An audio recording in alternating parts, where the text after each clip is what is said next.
4 দিন আগে সব বাহিনী মোতায়েন। ত্রয়োদশ জাতীয় সংসদ নির্বাচন ও গণভোট সামনে রেখে গতকাল সার্বিক আইনশৃঙ্খলা পরিস্থিতি নিয়ে একটি উচ্চ পর্যায়ের সভা অনুষ্ঠিত হয়েছে। প্রধান উপদেষ্টা অধ্যাপক ডে. মুহাম্মদ ইউনূসের সভাপতিত্বে প্রধান উপদেষ্টার কার্যালয়ে এ সভা অনুষ্ঠিত হয়। সভায় এখন থেকে নির্বাচন কমিশনের ইসি নির্দেশনা মেনে সবাইকে একযোগে কাজ করার নির্দেশনা দিয়েছেন প্রধান উপদেষ্টা। সভায় স্বরাষ্ট্র উপদেষ্টা lieutenant general of.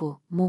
Jahangir Alam Chowdhury, বিদ্যুৎ, জ্বালানি ও খনিজ সম্পদ উপদেষ্টা মুহাম্মদ ফাউজুল কবির খান, প্রধান উপদেষ্টা প্রতিরক্ষা ও জাতীয় সংহতি উন্নয়ন বিষয়ক বিশেষ সহকারী lieutenant general of.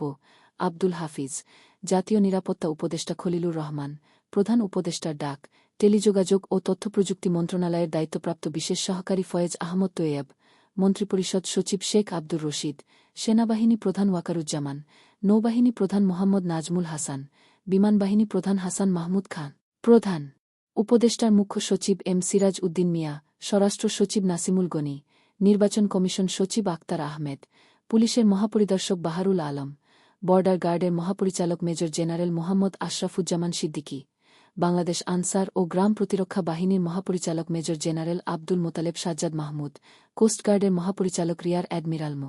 Ziaul Haque, rapid action ব্যাটালিয়নের র্যাবও মহাপরিচালক A K M Shahidur Rahman এবং বিভিন্ন গোয়েন্দা সংস্থার প্রধানরা উপস্থিত ছিলেন। বৈঠকে উপস্থিত সবার উদ্দেশ্যে প্রধান উপদেষ্টা বলেন, নির্বাচন সামনে রেখে আজ থেকে আমাদের ধাপে ধাপে পরীক্ষা শুরু হল। 12 ফেব্রুয়ারি হবে ফাইনাল। ইসির নির্দেশই এখন সবচেয়ে বড় নির্দেশ। আমরা সবাই নির্বাচন কমিশনকে সাহায্য করব, এটাই আমাদের কাজ। আইনশৃঙ্খলা সংক্রান্ত কমান্ডের মূল ভূমিকায় থাকবে স্বরাষ্ট্র মন্ত্রণালয়। 12 ফেব্রুয়ারি নির্বাচনের দিন কোথাও যেন কোনো গোলদ না থাকে। বৈঠকের পর রাজধানীর ফরেন সার্ভিস একাডেমিতে ব্রিফিংয়ে সভার বিস্তারিত তুলে ধরেন প্রধান উপদেষ্টার প্রেস সচিব শফিকুল আলম। এ সময় উপপ্রেস সচিব আবুল কালাম আজাদ মজুমদার ও সিনিয়র সহকারী প্রেস সচিব ফয়েজ আহমদ উপস্থিত ছিলেন। শফিকুল আলম জানান, নির্বাচনের সময় উন্নত ইন্টারনেট সেবা দিতে 4টি মোবাইল ফোন কোম্পানিকে নির্দেশ দেওয়া হয়েছে। 25,500 বডিওর্ন ক্যামেরা থাকবে পুলিশের কাছে। এর ফুটেজ সুরক্ষা অ্যাপে যুক্ত হবে, যা দেখে কুইক রেসপন্স নিশ্চিত করা হবে। ভোটের সময় বিদ্যুৎ সরবরাহ নিশ্চিতে প্রধান উপদেষ্টা নির্দেশনা দিয়েছেন। ভোটের সময় সশস্ত্র বাহিনীর সদস্যরা রিটার্নিং কর্মকর্তার অধীনে সমন্বয় করে কাজ করবেন।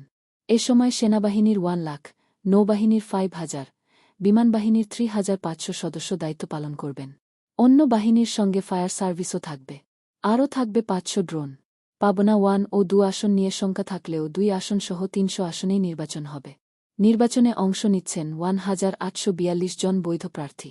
দায়িত্বে থাকবেন 69 জন রিটার্নিং অফিসার, 657 জন জুডিশিয়াল ম্যাজিস্ট্রেট ও 1,047 জন নির্বাহী ম্যাজিস্ট্রেট। প্রধান উপদেষ্টার প্রেস উইং জানায়, সভায় নির্বাচনের প্রস্তুতি ও নানান চ্যালেঞ্জ নিয়ে সবাই প্রধান উপদেষ্টাকে অবহিত করেন। সেনাবাহিনী প্রধান ওয়াকারুজ্জামান জানান, 2024 সালের আগস্টে গণ অভ্যুত্থানকালে দেশের বিভিন্ন থানা থেকে 3,619টি অস্ত্র লুট হয়েছে।